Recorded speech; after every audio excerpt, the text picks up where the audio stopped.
So in this video, we'll talk about what is compound interest. So I'll just give you a brief definition of it. Compound interest is when interest is accumulated on top of your principal investment, and then your principal investment is being reinvested on the interest earned, and it earns more interest on top of it. So it's interest on interest. So to begin with, for example, let's say if you had $1,000 being invested at 5% compounded annually for 3 years, what would be the value of it?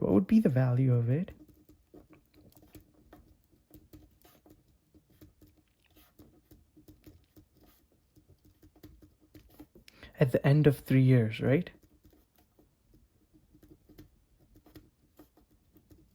So to break it down, I'll do a breakdown of how the whole thing works. So I'll draw a timeline where you invest your $1,000 and you'd have your year 1, your year 2, and your year 3. So you take the $1,000 and then you would multiply it by the interest rate provided, which would be 1,000 times 0.05. This gives you the interest amount for the period for year 1, which is $1.50. Now, if we add the interest amount back onto the $1,000, it gives us the total value of our investment at the end of year 1, so which will be 1050, right? That's 1050. Now you take the 1050 and you reinvest that at the exact same rate for year 2. In this case, you take 1050 times 1.05, which is 5%, and your interest amount in this year is $52.50. Now you take the interest amount and add it back on to your year 1 investment. Note, you're adding it back onto your year 1 investment, not your initial investment, because the year 1 investment was which the interest, this amount was earned on this interest amount was earned on this investment. So that's why you add it back onto this, and that's why it's called compounding. So you add back to 1050 and you'll get $1,102.50. Now you take the $1,102.50 and you reinvest it for the final year to get the value of your investment at year 3, which is times 0.05, which you'll get $55.125. Now don't worry about 3 decimal places. I know dollars only have 99 cents, and then 100 cents is a dollar. So we'll just round it off to the final question. And whenever you're doing a question, always round off at the final answer, not in the middle, because you'll have some rounding errors and that could change your answer for quite a bit of dollars. So anyways, back to where we were. We'll just add the $55 back to the $1,102.50, and we will get $1,157.63. I'll just round it off to 63. Final answer. So the value of our investment at the end of 3 years at 5% would be $1,157.63. So you invested it at 1,000 at 5%, and it grew to $1,157.63. Now there are a couple of things to keep in mind in this. When you're doing a question like this, you always have to look for something called compounding frequency. Compounding frequency is the number of times the money is being compounded in a 12-month span, right? So 12-month span is basically a year. So if it's being compounded, compounding frequencies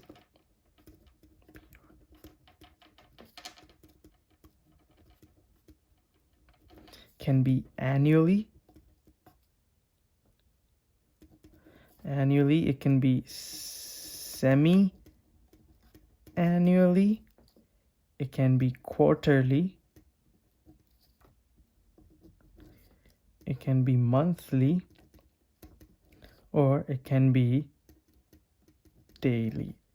So just to put it in words, annually is just once a year, semi-annually is twice a year, quarterly is 4 times a year, monthly is 12 times a year, daily is 365 times a year.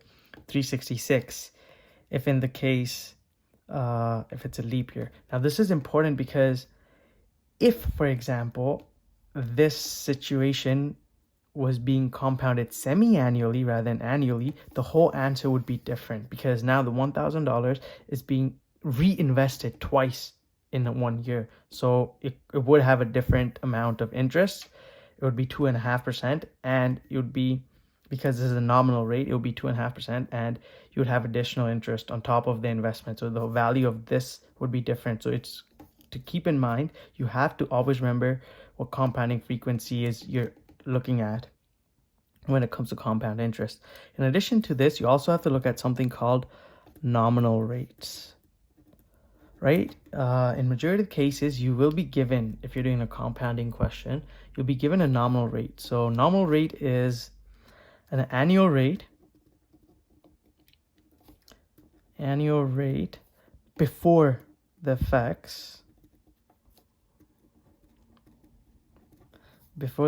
of compounding.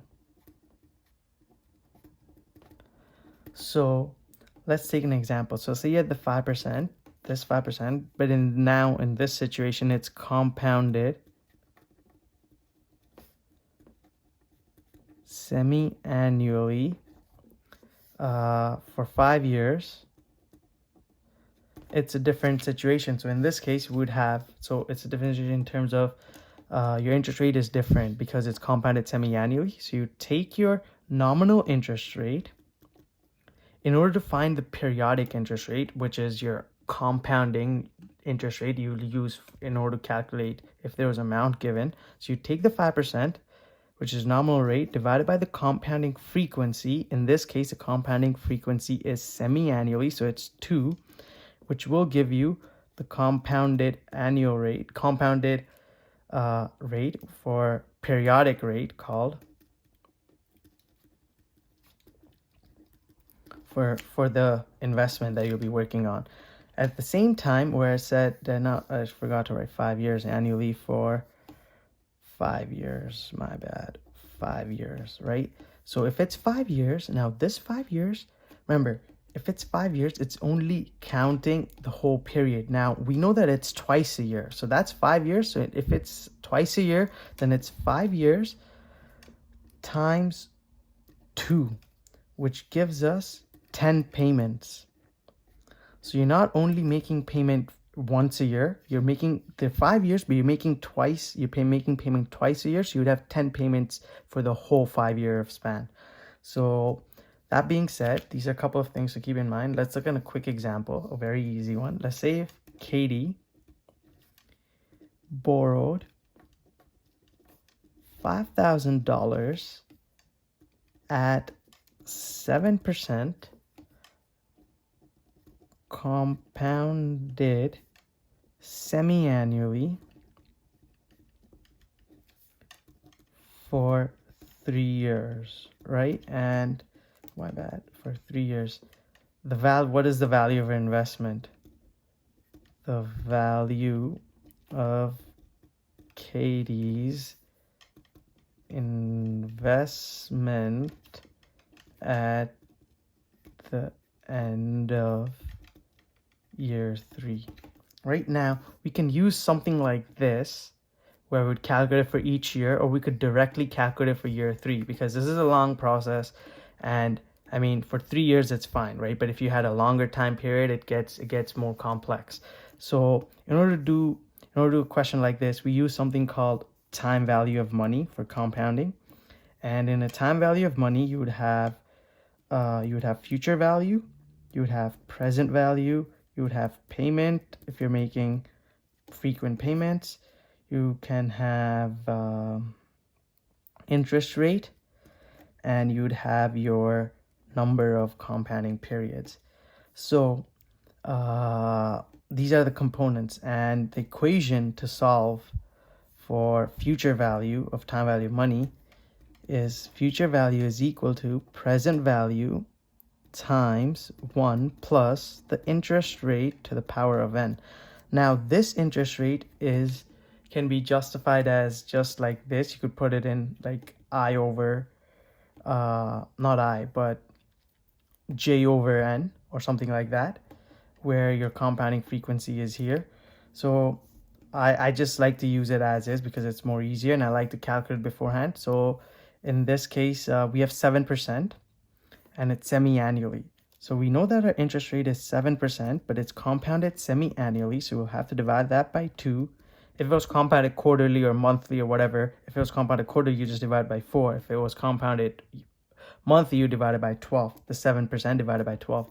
So you just take the 7%, 7 divided by 2, which would be 3.5. So that's your 3.5% compounded semi-annually. And you take your n, which is your number of periods, which is your 10. I mean, it's not 10. It's actually, you would have to calculate, it's 3 years. So you have 3 years times compounding frequency, which is 2, which is 6 compounding periods, right? 6 periods. Payment, I don't think we have any payment in this situation. In some situations we will.